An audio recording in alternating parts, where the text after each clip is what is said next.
Herkese salam, kanalıma xoş gəldiniz. Bugün sizlərlə birlikdə baxacağımız mövzu əvəzlikdir. İlk növbədə başlayaq şəxs əvəzlikləri ilə. Şəxs əvəzlikləri özü iki yerə bölünür: adlıq və obyekt. Adlıq halda olan şəxs əvəzlikləri I, you, he, she, it, we, they olmaqla bölünür. Obyektdə isə me, you, him, her, it, us, them olaraqdan bölünür. He, she, it hər üçünün anlamı o olsa da cinsləri müxtəlifdir. Həmçinin bu hal obyektdə də keçərlidir. Adlıq və obyekt halın fərqlərinə birlikdə baxaq. Adlıq hal who və what suallarından birinə cavab olur. Bunları nəzəri cəhətdən yox, praktiki cəhətdən öyrənmək vacibdir, çünki bizə testlərdə praktiki cəhətdən düşür. Nümunə üzərindən baxaq.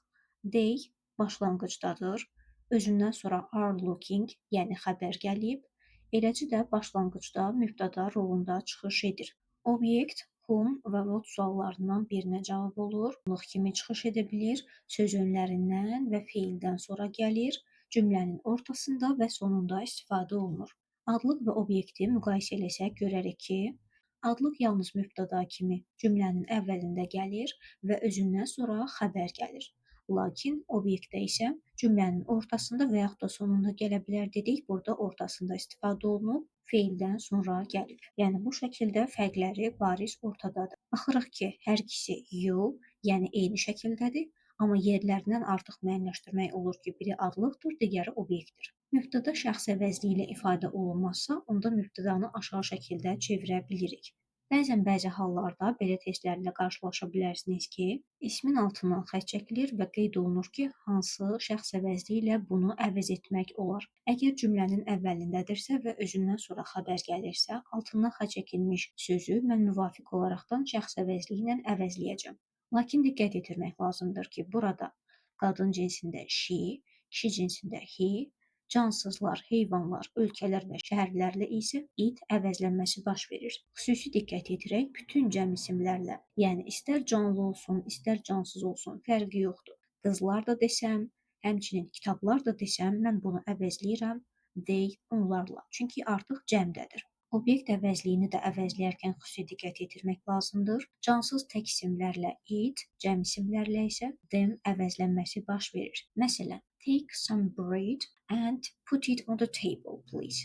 Some bread sayılmayan isim olaraqdan təkdədir və söhbət artıq ikinci hissədə də ondan getdiyi üçün mən some bread sözünü itlə əvəzləyirəm. Deyir, bir qədər çörək götür və onu masaya qoy, zəhmət olmasa. Burada artıq onu deyəndə, yəni söhbət çörəkdən getdiyi üçün mən bunu itlə əvəzləyirəm. İkinci nümunəyə baxaq. Take these books. Bu kitabları götür və onları çantaya qoy. Artıq burada bu kitablar sözü cəmdə olduğu üçün mən bunu themlə əvəzlənmişəm. İyəlik əvəzlikləri iki yerə bölünür: asılı və müstəqil. Asılı formada olan siyahıya baxaq. My, your, his, her, its, our, your, their. Bunları da bu şəkildə cinsinə görə bölmüşük. Xüsusi diqqət yetirmək lazımdır. Müstəqildə isə mine, yours, his, hers, its, ours, yours, theirs. Bəziləri var ki, həm müstəqildə, həm də asılıda eynidir. Məsələn, his, its belələrindəndir ki, hansı ki, hər ikisi də eynidir. Gəlin indi baxaq görək bunların fərqi nədir? Bunları biz necə ayırd edə bilərik? Asılı adı üstündə asılıdır və özündən sonra mütləq isim gəlməlidir. İsimdən bir asılılığı var. Their car, onların maşını.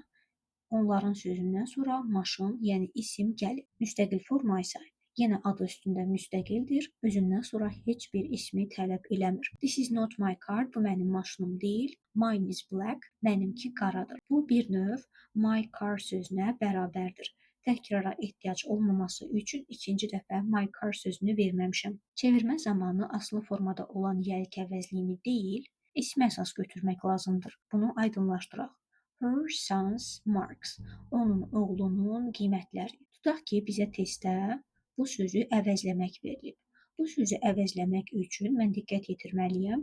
Bura yox, bura. Yəni söhbət onun qiymətindən deyil, onun oğlunun qiymətlərindən gedir. Bu səbəbdən də diqqət yetirməliyəm bura oğlu sözünə. Oğlu sözü kişi cinsi olduğu üçün mən əvəzlənməni hizlə yerinə yetirəcəm. Oğlunun qiymətləri kişi cinsində onun qiymətləri. Aslı forma plus isim, bərabərdir isim plus of plus müstəqil forma. Bunu nümunə üzərindən daha rahat yadda saxlaya bilərik. My friend, mənim dostum, həmçinin a friend of mine yenə də mənim dostum deməkdir. Sadəcə birincidə aslı forma yazılıb, ikincidə isə müstəqil forma yazılıb. Aslı forma ilə verdikdə aslı formadan sonra isim gəlməlidir. Öncə isim yazılmalı, daha sonra of, daha sonra isə müstəqil forma yazılmalıdır. Digər hissəyə keçək. All my life, my whole life. Hər biri mənim bütün həyatım deməkdir. Lakin all olduqda yəlik əvəzliyindən öncə gəlir, whole olduqda isə yəlik əvəzliyindən sonra istifadə olunur.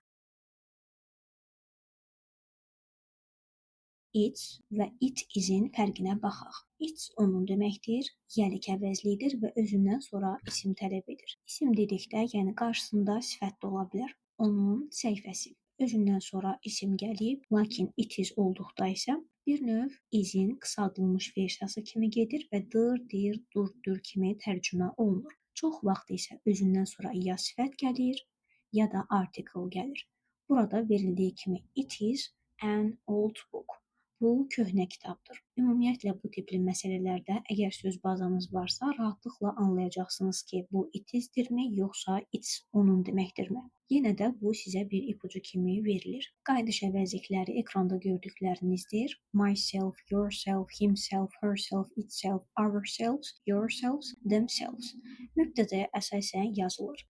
Hansı ki, baxıram mübtədam I'dır. I'ya əsasən mən myself yazmışam. Bəzi cümlələrimizdə isə mübtəda olmur. Gəlin bu məsələlərə baxaq. Məsələn, bu nümunələrdən biri let's-lə başlayan cümlələrdir. Let's-in açılışı let us deməkdir və bu səbəbdən də ourselves yazılır. Let's paint the house ourselves. Deyir, gəl evi özümüz rəngləyək. Burada artıq gəl rəngləyək, yəni bizdən söhbət getdiyi üçün mən ourselves yazmışam. Cümlə feilindən başlayarsa, hansı ki bu cümlə tipləri əmr cümlələridir. Məsələn, qapını aç, pəncərəni aç. Burada artıq əmr verirəm. Ya sənə əmr verilir, ya da artıq iki və daha çox şəxs olduğu üçün sizə əmr verilir.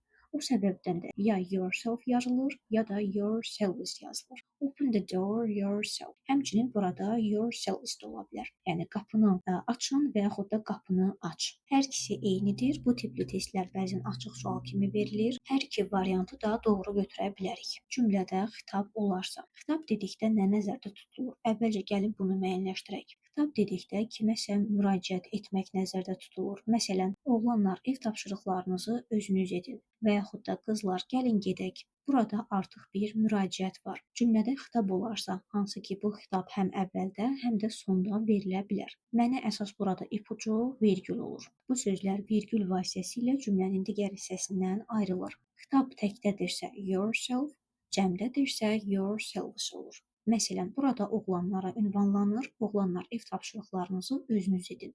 Cəmdə olduğu üçün yourselves verilir. Burada isə təkdə, yəni bir nəfər oğlana ünvanlanır. Bu səbəbdən də yourself yazılır. On my own, by myself.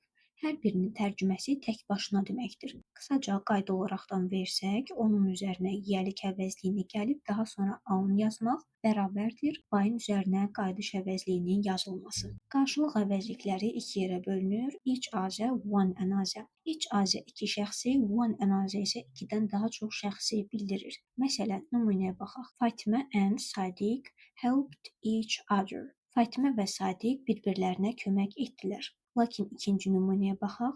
Nərmin, Tamam, Məlahət helped one another. Burada artıq üç şəxsdən söhbət getdiyi üçün və biz də bayaq qeyd etdik ki, iki şəxsdən artıq olduqda one another yazılır. Bu səbəbdən mən burada one another-ni yazmışam. Bunların cəm forması yoxdur, mən cəmləndirə bilmərəm. Cəm forması olmadığı üçün yalnız apostrof s-nə yəlik hala keçir. Biz öyrənmişdik ki, yəlik haldan sonra mütləq isim gəlir. Burada da əgər bunu yəlik halda verirəmsə, mütləq özündən sonra isim gəlməlidir. Those hər ikisi mənasındadır və hər ikisi dedikdə artıq mən each other yazacağam. Çünki iki şəxsi bildirmək üçün each other-dan istifadə edilir. İşarə əvəzlikləri mövzusunda əsas diqqət edilməli məsələlər bunlardır ki, this və that təkdə, these, those cəmdədir. Bir də yaxın və uzaqlıq məsələsi var. Yaxınlarla these, uzaqlarla that, those istifadə olunur. Here, over here burada deməkdir. There, Over there orada deməkdir. Burada adı üstündə yaxında mənasındadır. Orada isə uzağı bildirir. Şəkil olaraqdan verməyə çalışmışam. Yaxındakı tək almanı bildirir, uzaqdakı tək almanı bildirir. This, that. Yaxındakı çoxlu almaları bildirir. This, uzaqdakı çoxlu almaları bildirir. Those. Bəzən də bizə over there, over here və yaxud da there, here kimi birləşmələr veriləcək. Over there uzağı bildirir və building təkdədir. Bu səbəbdən də that yazılıb. Lakin over here yaxını bildirir və books cəmdədir. Bu səbəbdən də this yazılıb. İşarə əvəzliyi isimlə mütləq uzlaşmalıdır. Yəni this və that-dan sonra tək, this, those-dan sonra isə cəm gəlməlidir. The same, the article ilə işlənir və özündən sonra tək isim qəbul edir. Məsələn, the same thing. Bir də sonuncu olaraqdan saç və sol məsələsi. Saçdan sonra isim gəlir və yaxud da sifət də gələ bilər arada. Heç bir fərqi yoxdur. Lakin soldan sonra isə isim gələ bilməz. Ya zərf, ya da sifət gəlməlidir. Məsələn, such a beautiful girl. Belə gözəl qız. Lakin solda isə artıq girl yazılmayıb, so beautiful. Yəni isim burada yoxdur. Videonu bəyəndinizsə, bəyən butonuna basmağı, eləcə də kanala abunə olmağı unutmayın. Dərslərlə bağlı əlaqə üçün yuxarıda qeyd olunan nömrənin WhatsApp-ına yaza bilərsiniz.